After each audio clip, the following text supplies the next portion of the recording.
I'm Candace Parker. This is ISO IQ presented by AT&T. I'm here with Kelsey Plum, KP, that's what I call her. We're going to be going over what are her tactics in this 1v1 Unrivaled one-on-one tournament. And we're going to be talking through footwork, through her physicality, through her interior scoring, because we already know she's a bucket when she catches and shoots.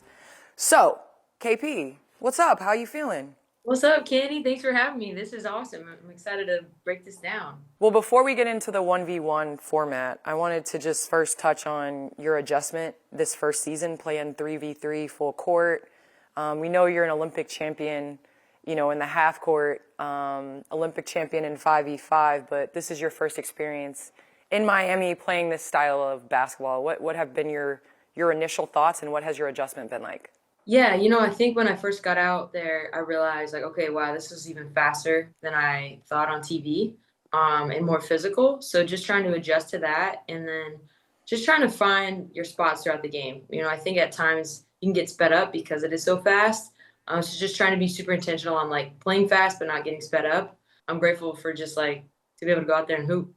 Okay, let's shift gears because we know the big 1v1 tournament is coming up. We looked at your bracket. You got the 2 seed. Any thoughts about the 2 seed? Because I know how competitive you are. Yeah, I heard a little bit because I was number 1 the day before. So then when it came out, I got dropped to number 2. I thought that was interesting. But hey, you take it with a grain of salt and keep it pushing. I got a fun first round matchup, so I'm excited about that. I love commentator talking to you because I understand. I played with you, man. I understand you're one of the most competitive people I've ever met. So I know that 2 seed. I'm going to talk that talk for you. I know you believe you're a 1 seed and you're going to set out in this tournament to prove everybody, to prove why you should have been that 1 seed. Let's get to the parts of your game that I think are going to be extremely valuable in this 1v1 tournament and makes you completely deadly when you go out. Obviously, we understand your catch and shoot. We understand your 3 off the dribble. That's what you're known for. But I think these things that you've added to your game can make you unstoppable in this 1v1 tournament. So, physicality. I think from the time you come in the league in the WNBA, and obviously within Unrivaled, everyone talks about the physicality of the game. Mm-hmm. And obviously, you're a strong guard, but I think people sometimes underestimate how much you seek out contact, especially now, in getting to the rack. So I want to play this play all the way through, and then we can go back and break it down. So right here, obviously this is in transition. You got a head of steam. You're going right to left, setting a screen. You have a bigger post player on you, and you're able to beat them around the switch. So right here, this is the part of your game that I absolutely feel like when you have a head of steam, this right here, and I'm going to go back. This right here is your setup because you're square, your shoulders are square, you can go either way. So when you are receiving a pick and roll, I know you're not going to receive a pick and roll in 1v1, but when you are receiving a pick and roll, can you talk about how important it is to not give away which direction you're going because you're great at rejecting as well? Keeping them honest. A lot of players, I think, have tendencies to, always invite the pick and roll. And while that's great, I'm actually just trying to get the best mismatch / advantage. And to be honest, a lot of times I don't even care who it is. I actually probably this is a little bit, the competitor in me, but I get excited about bigger players, right? So I'm trying to find someone that I want to, go at. And, I thought Beck Allen, kind of squared her shoulders. So I was like, okay, I'm going to take the screen. It's going left. I won't ever turn down going left. And I thought Aaliyah just came out too fast. And, I kind of just threw the ball out and then ran and got it. Go get it. Go got it. Win and got it. There you go. But I will say that this is really hard to guard because you are going left, obviously, to your strong hand. But your quickness in turning the corner,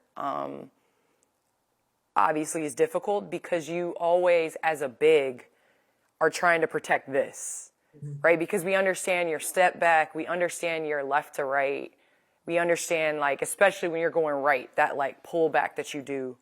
So as a post player, we're taught to get up and trust our help, but in 3v3, you're not going to have very much help. So I think that's an adjustment from the beginning of 3v3 that you've made that you really are just putting the ball out there and like utilizing your quickness to get around right here? Nice finish. Okay, so we're going to go to the next video. So again, I think your setup, we talk about a lot of players that are great at a lot of different things, which unlocks other parts of their game. Obviously, you were dependent on heavily in the WNBA to get to the paint. And I think in terms of you playing with the Aces, you understood get to the paint. You play really well off of 2 feet and under control. But I think it's also utilizing and understanding when you're trying to beat players to a certain spot. This is kind of another example. I'll let the play run all the way through. Great hustle play by Natasha Cloud. Right here, you're taking your time. You understand Cam Brink is off. But what people aren't going to see in this play, first of all, you took your time. And you understand Cam Brink is off. She's not up to touch. And I think you understand time and score. Because right here, I think the 3 is kind of there, but this is a game winner. So, like, what are you thinking right now as you catch and you got Paige up in your space, Aaliyah coming to set? Hopefully not a moving screen, as you like to joke with her. She's been great. She's been great. Yeah, so I knew that if we gave him the ball back, it might be over. I just didn't want to let that happen. So obviously Paige is up really tight. So I was going to come off super tight and I was going to get downhill, seeing Camden drop, taking the space, like with the momentum. Like you said, I think trying to make the big feel uncomfortable, like they're backpedaling and they're not in position right now. So coming off the screen, I'm going right at Cam and then I'm just waiting for her timing. Like I know she's trying to time me. So I know she stepped up a little bit. So I'm going to be able to get around her. And then I'm just waiting for her to put her arm up. And then from there, I can decide when to shoot. Dude, I love how you just broke down this clip because I don't even think, I mean, you realize what you do because you're intentional with it.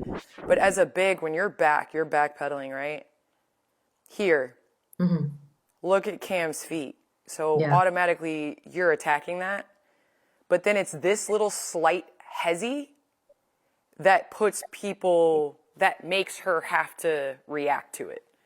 And so as a big, when you're already recovering, you know that you can knock down that pull-up jump shot in your sleep. It's really difficult to stay in front of this, especially when you get a head of steam, you know, going at the big. Right here, you take your time, your change of speed, although subtle, that little hezzy, it made her come forward, and then you're able to take the angle, keep and hold the contact, and then same foot, same leg, you know, beat her to the spot. And so obviously that was the game winner on that play, but I think it was your patience right here. You could have played fast. You kind of took your time. It's that hezzy right there that I think allows you to play the angle. It's almost like a quarterback when you're playing, or a running back rather, like when you're playing those angles, it's really difficult for a recovering defense. So I know that would be something that, you know, as a big, it's almost impossible to guard once you get a head of steam. And we always talked about being up to touch, but I think it's especially when you're coming off a pick and roll, it's like super crucial. Because if you get that head of steam, then like you have so much, you play off 2 feet, you step through, you fake. So I think you've really mastered that. Let's go to another thing, another play, your footwork, which I think is always on display. We'll let this play all the way through. Great setup, little push off, but we'll let you get away with it. Right to left, coming off Kiki's screen, the hezzy right there. The patience and surveying to get to your spot. So Stewie's switching. Obviously, I think Stewie plays pretty good defense on this, right? You're patient, surveying, go the baseline, get the matchup and the switch off where you can get your jump shot off of a smaller Alicia Gray, and then you get to your baseline fade. I mean, talk me through the patience and the importance of being a guard and letting the play develop and not forcing it necessarily. Yeah, I think that's a big area of growth for me this year, especially going into Unrivaled, because every game is pretty much a game winner. And most of these games are super close. So you get tons of reps and opportunity of like live decisions at end of games. I knew they were switching on this pick and roll. They kind of switched all night. So I was gonna drive it, and because I think a lot of times when you switch, guards can settle. And, I'm not a guard that shoots over people. So a lot of times if they can keep me in front and I have to take a step back, that's a win for them. And so I think just trying to put pressure on her. And then knowing too that a lot of times when you keep your dribble, bigs aren't sure if they should switch back, if they should stay. And it was a game winner, late shot clock. So I know like scheme wise, you're kind of like making it up defensively. You're not exactly sure what you're supposed to do. So When do you just put your head down and go to work? And when do you feel like, you kind of have to play more of a setup? yeah, I think it just depends on the space. Like she gambled and overplayed there, so it just gave me a lane. But one of my coaches told me one time, like, hey, if you want to shoot more threes, you need to shoot more layups, more paint touches. So just trying to keep the defense honest and know that at any time I'm gonna be able to go by them. And so that I think keeps people a little bit more at distance. And then if they're at distance, that's when I can start stepping back. All right, it's time for the winning connection. I want to know, from a 1v1 standpoint, what player do you feel like you can compare to your game? Whether they're in Unrivaled, whether they're in the WNBA, whatever, like who do you see as a player that that has comparison or some parts of your game? Brunson, Okay. lefty, get to a step back. Obviously, his mid range is like it's filthy. Like I'm not on that level. We're working on it, but that's gonna take a while. But I think in terms of like his pivots, the craftiness, he's able to go by people, and then obviously like his ability to get his three off the dribble. I think that's kind of probably the best comparison.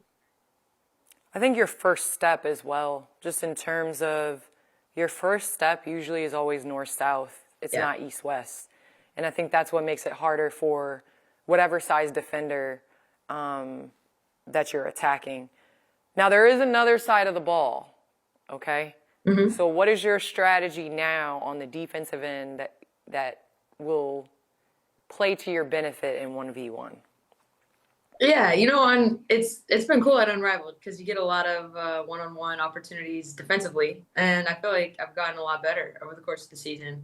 Yeah, you're not going to win them all, but I think just make it tough. Make it tough and use the physicality to my advantage. I am strong and low center of gravity, so really trying to make them earn it and then make shots. Well, KP, I cannot wait to tune in. I'm going to be eating popcorn like you did in that viral meme, watching this 1v1 tournament. I can't wait. Hey, listen, remember, they gave you the 2 seed. I would take that personal. I got you. Thanks, Candy.